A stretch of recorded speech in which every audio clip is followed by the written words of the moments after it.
하나님 말씀은 이사야 37장 1절에서 20절까지입니다.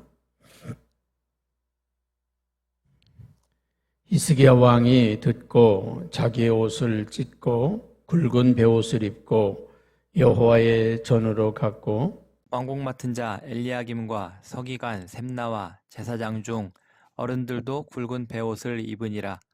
왕이 그들을 아모스의 아들 선지자 이사야에게로 보내매 그들이 이사야에게 이르되 히스기야의 말씀에 오늘은 환난과 책벌과 능욕의 날이라 아이를 낳으려 하나 해산할 힘이 없음 같도다. 당신의 하나님 여호와께서 랍사게의 말을 들으셨을 것이라.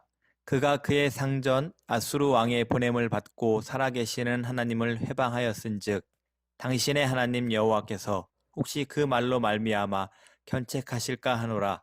그런즉 바라건대 당신은 이 남아있는 자를 위하여 기도하라 하시더이다 하니라. 그리하여 히스기야 왕의 신하들이 이사야에게 나아가매 이사야가 그들에게 이르되 너희는 너희 주에게 이렇게 말하라. 여호와께서 이같이 말씀하시되 너희가 들은 바 아수르 왕의 종들이 나를 능욕한 말로 말미암아 두려워하지 말라. 보라 내가 영을 그의 속에 두리니 그가 소문을 듣고 그의 고국으로 돌아갈 것이며 또 내가 그를 그의 고국에서 칼에 죽게 하리라 하셨느니라 하니라. 아수르 왕이 라기스를 떠났다 함을 듣고 랍사게가 돌아가다가 그 왕을 만나니 림나를 치고 있더라. 그때의 아수르 왕이 소왕 디르하가의 일에 관하여 들은즉 사람들이 이르기를 그가 나와서 왕과 싸우려 한다 하는지라. 이 말을 듣고 사자들을 히스기야에게 보내며 이르되 너희는 유다의 히스기야 왕에게 이같이 말하여 이르기를 너는 내가 신뢰하는 하나님이 예루살렘이 아수르 왕의 손에 넘어가지 아니하리라 하는 말에 속지 말라. 아수르 왕들이 모든 나라에 어떤 일을 행하였으며 그것을 어떻게 멸절시켰는지 내가 들었으리니 내가 구원을 받겠느냐. 나의 조상들이 멸하신 열방 고산과 하란과 레셉과 및 들라살에 있는 에덴 자손을 그 나라들의 신들이 건졌더라. 하맛 왕과 아르밧 왕과 스발와임 성의 왕과 헤나 왕과 이와 왕이 어디 있느냐 하라 하였더라.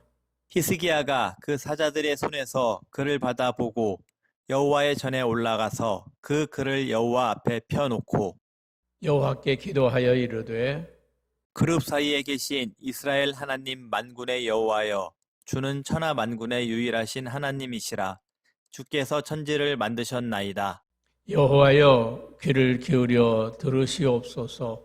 여호와여 눈을 뜨고 보시옵소서. 사내립이 사람을 보내어 살아계시는 하나님을 회방한 모든 말을 들으시옵소서. 여호와여 아수르 왕들이 과연 열국과 그들의 땅을 황폐하게 하였고 그들의 신들을 불에 던졌사오나 그들은 신이 아니라 사람의 손으로 만든 것일 뿐이요 나무와 돌이라. 그러므로 멸망을 당하였나이다. 우리 하나님 여호와여 이제 우리를 그의 손에서 구원하사 천하 만국이 주만이 여호와신 줄을 알게 하옵소서 하니라. 아멘. 지금 우리는 이사야서 37장에서 아수르가 지금 유다 나라를 향해서 공격하기 직전에 있는 것이죠. 유다를 침공하기 위해서 지금 심리전을 벌이고 있는 모습을 우리에게 말씀하고 있는 것을 볼 수가 있습니다. 36장에 보게 되면 이 아수르의 왕, 하이를 좀 지켜주세요. 아수르의 왕 사네립이 그 종 랍사게를 보내가지고 심리전을 지금 펼치는 거죠. 전쟁에 있어서 먼저 하는 것이 심리전이죠. 북한의 김정은이가 우리나라 대통령한테 삶은 소대가리니 또 트럼프가 김정은이한테 로켓맨이니 서로 막 말로 공격하는 거죠. 말로 공격하고 서로 무시하고 짓밟고 그러면서 상대방의 기를 죽여놓는 거죠. 이 랍사게를 보내가지고 지금 이스라엘에 말씀합니다. 하나님이 우리를 당신의 나라 유다를 심판하라고 보냈다. 너희들이 하나님께 잘못하니까 하나님이 우리를 보내서 당신을 심판하게 하셨다. 그럴싸한 말이죠. 유대인들이 들을 때 정말 그럴싸한 말이죠. 너희들이 잘못했으니까 하나님 우리를 심판자로 보냈다. 맞는 말이에요? 틀린 말이에요? 맞는 말입니다. 그 맞는 말이 우리 똑같은 말인데요. 맞는 말인데 누가 하느냐고 하는 게 중요해요. 누가 그 말을 하느냐고 하는 게 중요합니다. 이스라엘 사람들이 말할 때는 그게 옳은 말이고 아수르 사람들이 말할 때는 그게 틀린 말이에요. 자, 예를 들어서 우리 그리스도인들이 주여, 우리는 죄인입니다. 우리는 죄인입니다. 그러면 우리가 말할 때는 옳아요. 근데 세상 사람들이 말할 때는 니들은 죄인이다. 맞아요, 틀려요? 틀린 말이죠. 우리는 하나님 앞에 모든 인생이 죄인이기 때문에 우리가 죄인이라고 고백하는 거고, 세상 사람들이 볼 때 옛날에 그런 무서운 얘기가 있잖아요. 며느리가 교회 가서 주여, 하나님 나는 죄인입니다. 나는 죄인입니다. 그랬더니 그 시어머니가 하나님 우리 며느리의 죄를 용서해 주시옵소서. 우리 며느리의 죄를 용서해 주시옵소서. 그랬대잖아요. 그러니까 우리가 하나님 앞에 죄인이라고 고백하는 것은 당연한 겁니다. 그러나 세상 사람들이 볼 때 예수 믿는 사람들은 죄인이다 말하는 것은 옳지 않다는 것이죠. 유대인들이 하나님 앞에서 우리가 죄 때문에 하나님의 심판을 받았습니다. 우리가 하나님 앞에 범죄했습니다. 그런 건 하나님 앞에 자신들을 낮추고 겸손히 자기 굴복하는 거죠. 그러나 이 아수르가 볼 때는 그렇지 않다는 것이죠. 하나님은 단지 이 아수르를 잠깐 빌려 쓰는 것이고, 아수르는 어떤 나라입니까? 잠깐 이스라엘을 징계하고 꺾어버릴 막대기와 같은 나라거든요. 진짜 심판받을 나라는 어느 나라예요? 아수르입니다. 이스라엘은 잠깐 징계만 하는 거고 아수르는 아예 꺾어서 부러뜨려서 버릴 나라라 그 말이죠. 여러분, 우리 하나님의 자녀들은 징계를 받아도 환난을 당해도 고난을 당해도 망하지 않습니다. 버림받지 않습니다. 그 징계를 통해서 우리는 더 하나님께 더 나아가게 되는 것이고, 그 환난을 통해서 더 큰 축복으로 나가는 게 믿음의 사람이고 하나님의 사람들이라고 하는 것을 우리가 기억하시기를 주의 이름으로 축복합니다. 그래서 오늘 랍사게는 계속 그들에게 36장에서 그런 말씀을 합니다. 그런 이야기를 합니다. 현실을 직시하라. 현실을 직시하라. 지금 너희들은 하나님이 너희와 함께 하신다. 하나님이 너희를 도와신다. 그런 환상적인 말을, 그런 말을 듣지 말고, 히스기야의 말을 듣지 말고 지금 현실을 직시하라. 지금 아수르라는 나라가 어떻게 일어나고 있느냐? 아수르가 지금 얼마나 강하게 역사하고 있느냐? 주변의 나라들이 다 초토화되고 유대보다 10배, 20배 강한 나라들이 다 무너졌는데 너희들이 손톱만한 나라가 무슨 힘이 있어가지고 아수르에게 맞서겠느냐? 무슨 힘이 있어서 아수르에 대항하겠느냐? 현실을 직시하라. 여러분, 믿음이 없는 사람들이 하는 말이 공통적인 말이 있습니다. 현실을 보라는 거예요. 현실을 똑바로 보라는, 지금 상황을 똑바로 보라는 겁니다. 여러분, 우리 믿음의 사람들은요, 현실과 상황도 봐야 되지만 하나님을 더 봐야 돼요. 하나님을. 여러분, 현실은 이스라엘 백성들에게 있어서, 가나안 땅에 들어가는 이스라엘 백성들에게 있어서 현실은 홍해바다였습니다. 아무것도 먹을 거 없는 광야였습니다. 물 한 모금 없는 사막이었습니다. 현실이 그거였어요. 현실이. 그런데 우리 하나님은 사막에서도 샘물 내게 하시는 분, 광야에서도 만나를 주시는 분, 메추라기를 주시는 분, 홍해에 길을 내시는 분. 우리는요, 현실도 봐야 되지만 현실만 보면 우리는 믿음이 없는 사람들이 됩니다. 누굴 봐야 돼요? 전능하신 하나님. 오늘 현실은 뭐예요? 우리들에게 주어진 현실은 뭡니까? 코로나19요. 우리는 꼼짝하지 말아야 되는 현실이잖아요. 우리는 코로나 앞에서 다 손들어야 되잖아요. 그러나 믿음은 코로나를 이기는 것이고, 할렐루야, 극복하는 거예요. 그러나 우리가 이 코로나 아무 상관없다고 그렇게 막 사는 건 아니에요. 나는 아무 코로나하고 상관없다고, 난 코로나 안 걸린다고. 여러분, 다 걸리게 돼 있어요. 그런데 우리는 누구를 바라보는 거예요? 전능하신 하나님. 피할 길을 주시고 이기게 하시고 승리하게 하시는 그 하나님을 바라보시길 바랍니다. 코로나19보다 더 세신 분이 하나님이시고, 아멘. 그 전능하신 하나님. 아수르는 강합니다. 아수르를 이겨낸 나라가 없습니다. 그러나 하나님 앞에는 아무것도 아니라는 사실이죠. 오늘 그 랍사게의 조롱과 또 그 멸시를 당함을 듣고 히스기야는 어떻게 합니까? 1절에 보니까 히스기야 왕이 그 랍사게의 말을 듣고 자기의 옷을 찢고 굵은 베옷을 입고 여호와의 전으로 갔다. 지금 현실이 답답하고 두렵고 염려되고 걱정되는 그 현실 앞에서 그냥 거기서 떨고 있는 것이 아니라, 거기서 두려워하는 것이 아니라 어디로 갔다고요? 하나님 앞으로 갔다는 거예요. 여러분, 현실이, 상황이 우리를 두렵게 하고 답답하게 하고 절망하게 해도 우리는 희망이 어디 있어요? 하나님 앞에 있어요. 하나님이 역사하시면 이 코로나19, 이 세계에서 하나도 남김없이 사라지게 하실 수 있는 분이 하나님이십니다. 완전히 없어지게 하실 분이 하나님이십니다. 그래서 우리는 이 히스기야처럼 문제 앞에서 하나님 앞에 나가는 거죠. 할렐루야. 하나님 앞에 나가는 거죠. 이 히스기야만 나간 것이 아니라 2절에 보니까 누가 또 나갑니까? 같이 봅니다. 왕궁 맡은 자 엘리야김과 서기관 셈나, 제사장 중에 어른들, 지도자급 되는 사람들이 하나님 앞에 같이 나갔다는 거예요.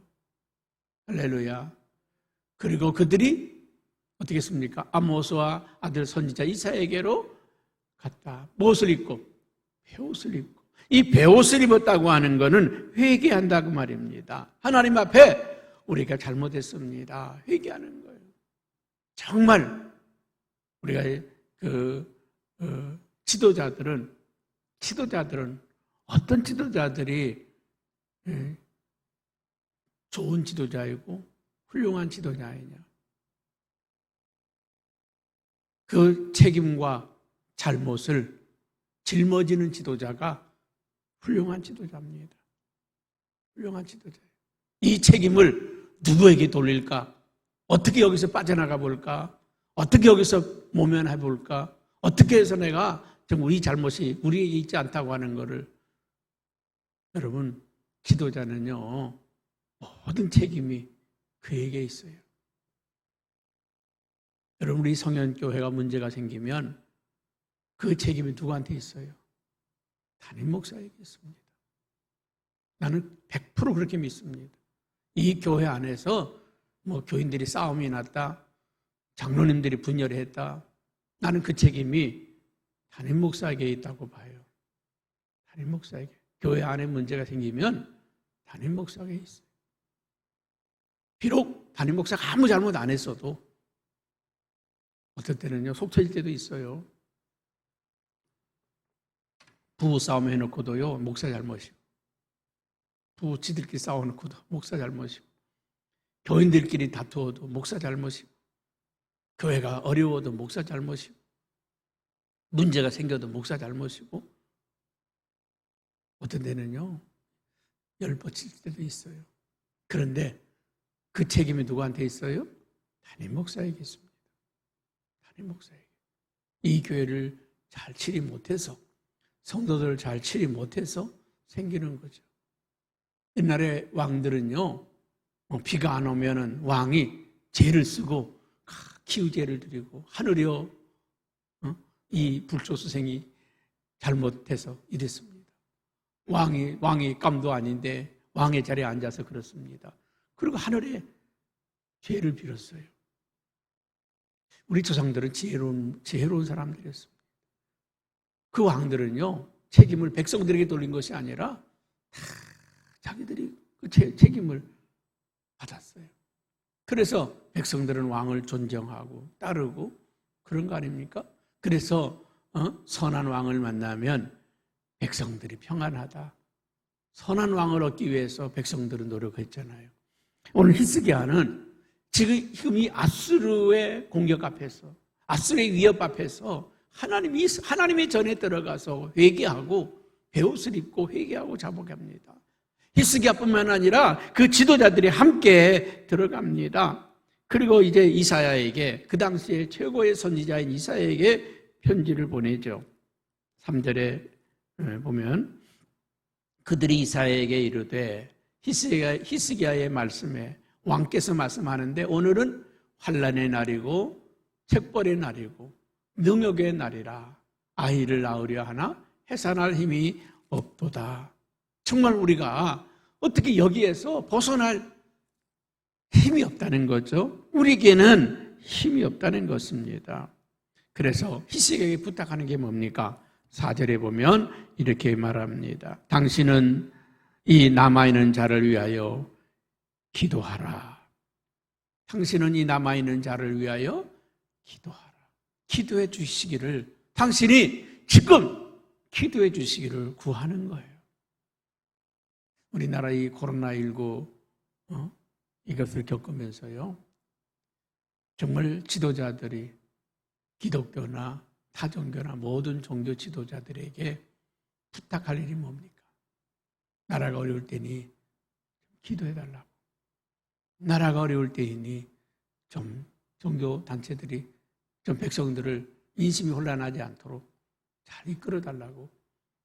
예전에 우리나라 대통령들은 나라가 어려울 때 종교 지도자들을 불러다 놓고, 이럴 때는 어떻게 하면 좋으냐고, 이럴 때는 어떻게, 종교계가 좀 도와달라고 그렇게 요청을 했습니다. 요즘 현실은 전혀 그렇지 않은 것을 볼 때, 어제 어떤 목사님 한 분이 쓴소리를 아주 제대로 하신 분이 계시더라고요. 쓴소리를 제대로 하신 분이 계셨어요. 그렇습니다. 오늘 히스기야는 그 나라의 위기 앞에서, 어려움 앞에서 이 이사야에게 당신은 남아있는 자들을 위해서, 아직 이 땅에 남아있는 당신의 백성들을 위해서 기도해 주시길 바랍니다. 당신이 기도해 주시기 바랍니다. 그래서 히스기야가 기도했더니 하나님의 응답이 내렸습니다. 하나님의 응답이 뭡니까? 6절, 7절 말씀입니다. 이사야가 그들에게 이르되 너희는 너희 주에게 이렇게 말하라. 왕에게 가서 이렇게 말하라. 여호와께서 이같이 말씀하시되, 하나님이 말씀하셨다는 거지. 너희가 들은 바 아스루 왕의 종들이 나를 능욕한 말로 말미암아 두려워하지 말라. 아스루 왕이 능욕한 말을, 그들이 지금 하는 그 말을 두려워하지 말라. 보라, 내가 내 영을 그 속에 두리니. 하나님의 영을 아수르에게 보내겠다는 거예요. 하나님의 군대를 보내겠다는 거 아닙니까? 하나님의 군대를 그 속에 보내리니 그가 소문을 듣고 그의 고국으로 돌아갈 것이며, 내가 그를 그의 고국에서 칼에 죽게 하리라. 하나님의 영을 그들에게 보내리니 아수르 군대가 다 돌아갈 것이고, 할렐루야, 아수르 군대가 돌아갈 것이고, 그리고 아수르의 본국에 돌아가서는 이 사내립이 칼에 죽을 것이다. 하나님 말씀 한마디가 끝났어요. 하나님 말씀 한마디가 끝났습니다. 우리가 하나님 앞에 기도하면 내가 내 영을 세상에 보내리니, 할렐루야, 코로나19는 다 사라질 것이고, 코로나19는 사라질 것이고, 모든 것이 회복될 것이다. 이거예요. 하나님이 오늘 우리가 하나님 앞에 기도할 때 하나님의 응답이 온다는 것입니다. 여러분, 우리가 어디에 있든지 어떤 처소에 있든지 우리는 하나님 앞에 나아가고 하나님 앞에 기도하는 저와 여러분이 되기를 주님의 이름으로 축복합니다. 오늘 8절에서 13절까지는 이 사내립이 이스라엘을 지금 유다를 협박하는 협박의 내용입니다. 어떤 말로 협박을 합니까? 12절에 보게 되면 고산과 하란과 레셉과 들라삽살에 있는 에덴 자손들은 그 나라들이 신들이 건졌더냐? 누가 그들이 도와줬더냐? 누가 그들을 도와줬더냐? 누가 그들을 붙들어 주었더냐? 다 망했지 않느냐? 다 무너졌지 않느냐? 그러니까 너희들도 항복해라. 너희들도 항복해라. 그렇게 말씀하는 거죠. 자, 그래서 오늘 히스기야가 그 사자들의 손에서 글을 들고 그 또 두 번째 이스라엘을 협박하는 편지 아닙니까? 이스라엘을 협박하는 그 편지를 들고 14절에 한번 같이 봅니다. 히스기야가 그 사자들의 손에서 글을 받아보고 여호와의 전에 올라가서 그 글을 여호와 앞에 펴놓고, 참 히스기야는요, 문제 있을 때마다 어떻게 합니까? 하나님 앞에 갔어요. 문제 있을 때마다 하나님 앞에 그걸 들고 나가서 그 글을 들고 편지를 들고 하나님 앞에 나가서 하나님 앞에 기도하는 거죠. 15절에 보면 여호와께 기도하여 이르되, 하나님 앞에 또 기도하는 히스기야의 모습을 봅니다. 17절에 보면 여호와여 귀를 기울여 들으소서, 여호와여 눈을 뜨고 보시옵소서, 사내립의 사람을 보내어 살아계신 하나님을 회방한 모든 말을 들으시옵소서. 아까 전에는 누구한테 사람 보냈어요? 이사야에게 보내서 기도해달라고 부탁합니다. 지금은 누가 기도합니까? 자기가 기도해요. 자기가 다급해지니까 이사야에게 기도 좀 해달라고 하는 것이 아니라 자기가 하나님 앞에 나가서 기도합니다. 하나님, 저 아수르가 회방하는 말을 들으시옵소서. 하나님을 회방하는 그 말을 들으시옵소서. 하나님을 회방하는 말을 들으시옵소서. 하나님께 기도하죠. 여호와여, 아수르 왕들이 과연 열국과 그들의 땅을 황폐하게 하였나이다. 히스기야의 기도가 뭡니까? 지금 저 아수르가 열방과 수많은 땅들을 짓밟았습니다. 그리고 황폐하게 만들었습니다. 그리고 19절에 보니까 그들의 신들의 신들을 불에 던져 싸우나 그들은 신이 아닙니다. 그들은 신을 이겼다고 말하는데, 그들의 모든 신들을 정복했다고 말하는데 그들은 신이 아니었습니다. 그들은 다만 사람의 손으로 만든 목상이었고 우상에 불과합니다. 나무와 돌에 불과합니다. 그러므로 멸망을 당하였나이다. 만약에 그들의 신이 진짜 신이었다면 아수르 하나 무서워했겠습니까? 아수르를 두려워했겠습니까? 결코 그렇지 않을 것입니다. 그러나 여호와 하나님은 참 신이시라는 거죠. 20절에 이렇게 말합니다. 우리 하나님 여호와여, 이제 우리를 그의 손에서 구원하소서. 하나님이 참 하나님인 것을 저들에게 보여주시옵소서. 천하 만국이 주만이 하나님이신 것을 알게 하옵소서. 하나님이 하나님 되신 여러분, 내가 믿는 하나님이 참 하나님인 것을 알게 해주시옵소서. 우리가 의뢰하고 신뢰하는 하나님이 참 하나님을 알게 하시옵소서. 여러분, 이 땅에 많은 사람들이 때로는 이런 말합니다. 왜 저 교회는 코로나 걸렸냐고, 왜 저 사람은 코로나 걸렸냐고. 누구나 다 걸릴 수 있어요. 누구나 다 걸릴 수 있어요. 그런데 우리가 정말 하나님 앞에 기도하면, 바르게 서면 할렐루야, 걸리지 않게 하시고, 걸렸다 할지라도 이기게 하시고 극복하게 하십니다. 저는 어떤 교회 목사님이 하신 말씀을 기억해요. 외부에서 강사가 한 사람이 왔는데 전도사님이 한 명이 걸렸어. 그래서 막 방송에 나오고 난리가 났습니다. 난리가 났어. 막 그 교회 막 손가락질하고 비난하고 난리 났습니다. 그리고 며칠이 안 돼가지고 그 구에 탁구장에 코로나가 막 퍼져가지고 난리 났습니다. 여러분, 이 교회는 탁구하는 분들이 한 150여 명이 되는데 탁구 하시는 분이 굉장히 많은데 그분들이 양천구 안에 다 탁구장에서 다 연결되어 있는 분들이에요. 근데 탁구장마다 어느 교회 교인 출입 금지, 어느 교회 안 받습니다. 다 붙여놨어요. 며칠 동안 이 교인들이 탁구장에 한 사람도 못 갔습니다. 그러니까 정말 하나님 은혜입니다. 그 전도사가 안 걸렸으면 우리 교회 박살날 뻔했습니다. 탁구장마다 가서 교인들이 다 코로나 붙어가지고 와가지고 교회 퍼뜨렸으면 어떻게 할 뻔했습니까? 우리 교회 탁구장에서 코로나 퍼질 거 아시고 우리 교인들을 안 보내시려고 한 사람 재물되게 하시고 우리 교회를 지켰습니다. 여러분, 하나님은 오늘 코로나 걸렸다고 우리가 무너지는 게 아니라 그것 때문에 교회를 지키게 하시고 그것 때문에 하나님 나라를 방어하게 하시는 은혜가 있음을 우리가 믿습니다. 여러분, 교회에서 요즘 여기저기서 터집니다. 여러분, 교회마다 이걸 통해서 어떻게 합니까? 긴장하고, 야, 우리 교회가 더 방역해야 하고 더 철저해야 되겠다. 조심하지 않습니까? 그렇습니다. 오늘도 하나님은 살아계시고 일하시고 계시고 역사하고 계심을 우리가 믿으시기를 축복합니다.